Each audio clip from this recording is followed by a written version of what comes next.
So now that she just got done bashing with tea, we're going to talk about why tea is a good alternative to coffee. So I did tea because I think it's a good alternative to coffee because I think it's a healthier option, and there have been many studies that show that it's a healthier option than tea, and people have been drinking tea for literally centuries, since like many years. So my first claim is from the American Journal of Clinical Nutrition.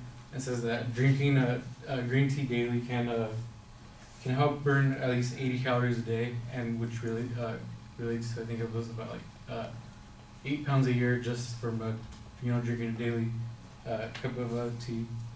And so yeah, that's one health benefit it has. It actually has many health benefits. There's like studies coming out all the time that show that tea is really good for you, from aging to I think it was like oral health to preventing cancer and stuff. So another a testimony that I have would be you guys know Star Trek, Captain Picard, or Patrick Stewart, as a lot of people might know him.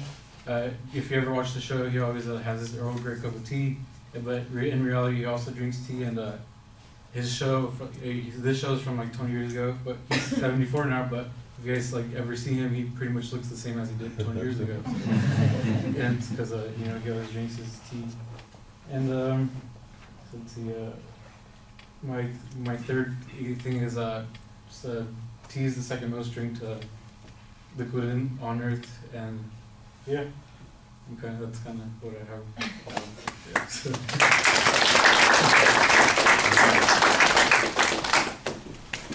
Sorry.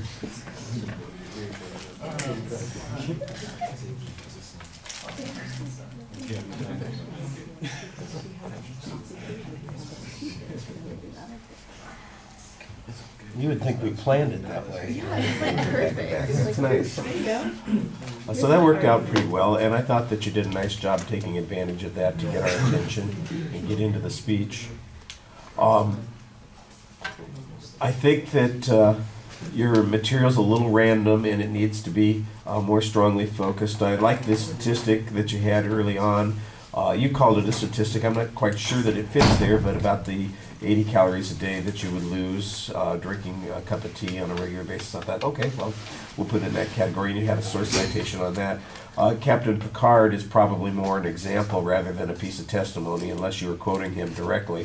And you're not really, you're making a reference to the way the actor looks, and you're right, he looks pretty much the same. Of course, he looked the same way before he did the Star Trek thing, too. He's looked the same since I think he was 12. So, but I like the fun example there. That's an illustration, and I think that's where it should fit, as an example, not really a piece of testimony. And at the end, it sounds like you're trying to stick in another statistic, but you don't really have a source citation on it. So the third supporting material, I think, is a little abstract, and I think you need to be clearer on how the support works for this particular argument. During the speech, you look a little defensive at the beginning, got your arms crossed, and I think you're a little more hesitant than you want to be.